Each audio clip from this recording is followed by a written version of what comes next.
Picture these two scenes. One, she loves him. That hasn't changed. But lately something has. The spark is quiet. The conversations are short. And last night, she cried in the bathroom because she didn't know how to explain what is missing. Second scene. 1 minute, you're laughing over coffee. And the next, the way he breathes feels like personal attack. If you ever felt that unexplained wave of irritation or a growing sense that you're living with some kind of stranger, you're not alone. But what if your relationship is not broken, but it's your biology? Welcome to the silent drift, how menopause quietly reshaped the emotional glue in relationships. Hi, I'm Tina. I'm 54. I'm currently riding the unpredictable wave of perimenopause, and I wrote a book about it, literally, the expert guide to menopause and marriage, where I present a dual perspective on how this life transition, menopause, affects marriages and the practical solutions couples can adopt. And today, I'm diving into one of the most misunderstood aspects of menopause that quietly leads to silent drift, then great divorce if nothing is done about it, and how this affects not just your body but your emotional connection with your partner. So stick around as we explore the biology, share a real feeling story, and the relationship impact. Yes, why the way they chew might suddenly drives you nuts, and importantly, how to fix this issue as a couple before it's too late. Let's get into it. This is a deep dive. I've done a bit of research, and what I found can be incredibly empowering, and I want to share this with you, all the wives and the partners. I want to share this. My dad used to say, if you're going through a difficult path, knowing what is going on gives you 50% of the solution. This is exactly what I offer you next, the knowledge. Yes, the science behind the snap. Let's get it straight. The snap is not just moodiness. It's not just anger. The snap is a mixture of several things: irritability, anxiety, low tolerance, reduced patience sometimes. But the question is why? Because estrogen and progesterone, your key hormones, are getting lower and lower every day. And when estrogen and progesterone goes out of the building, they take your brain stabilizers with them, literally, not metaphorically. Stay with me because you'll understand this a little bit clearly in a moment. Snaps is not just brains versus hormones, because a lot of parts of your brain are also affected by these hormonal changes. So the snaps are not in your head. Some people think it's just in your head. Get on with it. I heard that several times. But no, it's not only a psychological issue. It's biology. It's physiological change in your central nervous system. I'm going to prove that to you. Let's explore the following peer-reviewed journal. I find this very, very interesting. It's in neuroendocrine mechanism of mood disorder during menopause. And this is what they have explored. And this section I want to quote: the menopause transition is an important period in a woman's life during which she's at an increased risk of mood disorder. So, estrogen and progesterone fluctuations during the menopausal transition and very low level of estradiol. Estradiol is the most potent part of estrogen after menopause have a profound effect on the central nervous system. The same journal goes on to say that hot flashes, depressed mood, anxiety are all symptoms of menopause that are consequence of complex changes that occur into the central nervous system, involving signaling pathways and neurotransmitters such as serotonin and dopamine. I can hear you say, what does it actually mean? What does it say about me? Let's now see what this actually means. For you, for me, don't forget, I'm also going through menopause. Simple science here means that during menopause, few things occur in your brain or in your other half brain if you're the husband listening to this. The first thing, the brain chemistry is disrupted because of the drop in estrogen. Normally, estrogen helps regulate at least two key hormones, two key neurotransmitters, serotonin and dopamine. By the way, a neurotransmitter is simply a chemical messengers that carry signal between nerve cells and other cells. So serotonin, its key role is to act as a mood stabilizer, managing your happiness, bringing you feelings of calm and contentment. Dopamine, on the other hand, also called pleasure hormone, will bring you motivation, pleasure, focus. Because these two neurotransmitters are responsible for mood stability, when estrogen drops, they go out of balance. And naturally, anxiety, irritability, depression, and so on replace your good mood. And second, the increased moodiness can also be explained with the drop in progesterone. Less progesterone creates a chain reaction that leads to less body natural calming agent, which in turns leads to bad mood, stress, mood swings. So unfortunately, it's not all. There is something else going on in your brain with your amygdala and your prefrontal cortex. To increase our knowledge on what is actually going on, I'm going to use a metaphor. Third, then, is that the amygdala or your brain fire alarm becomes way too sensitive.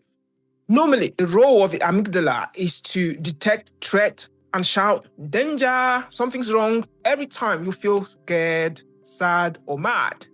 But during menopause, something else happens.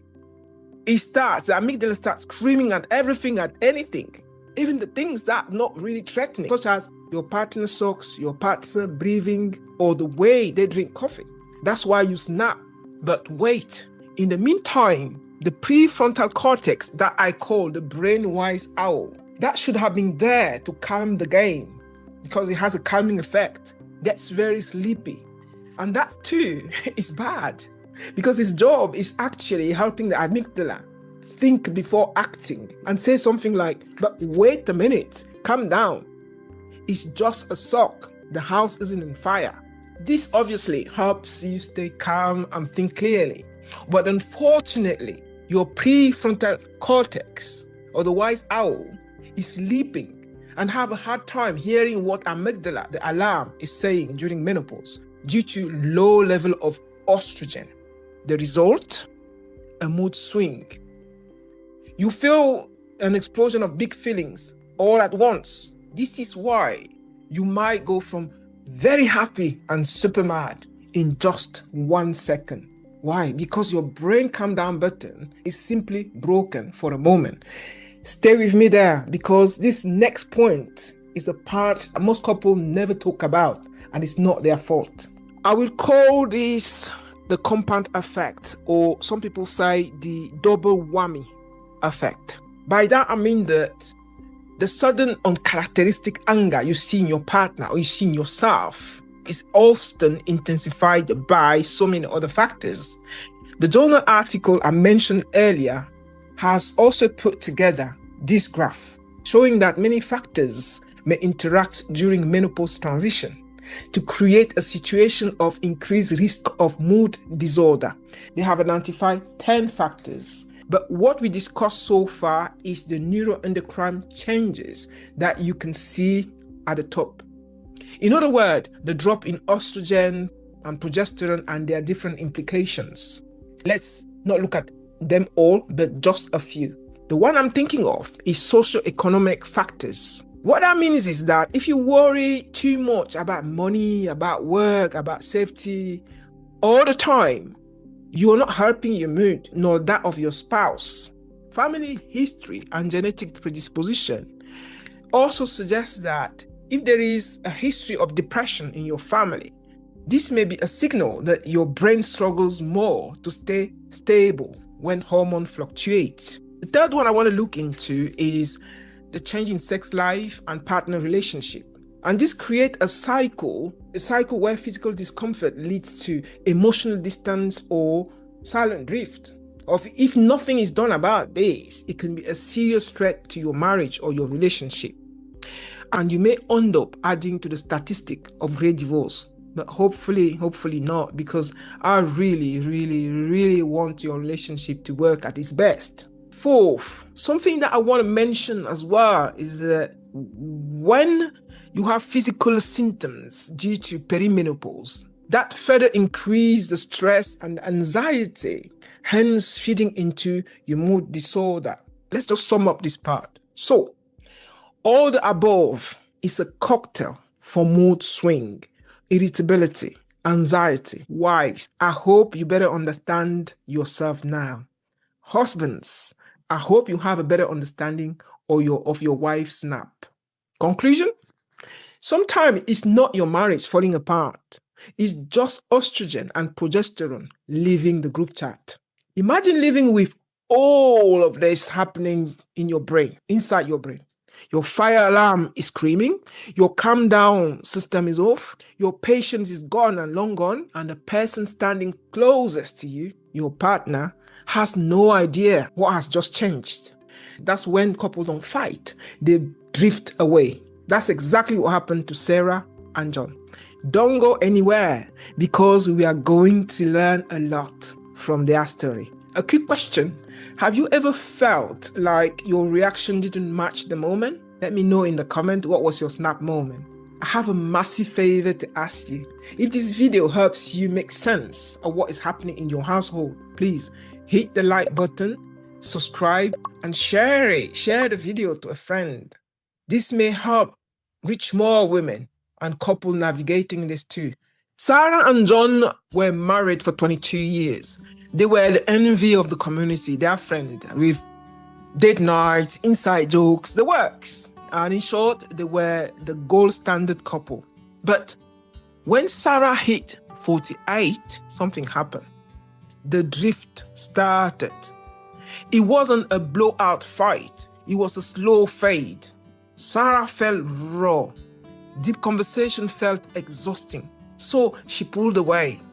John, confused, feeling rejected, started staying late at work, thinking she just needed space. John thought she didn't love him. Sarah thought she was broken because her sex drive had dipped thanks to the testosterone drop.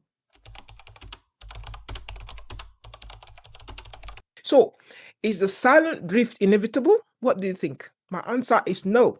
Sometimes awareness is what you need, but you have to name the villain. This is what works. 1. Name the villain. Name it together.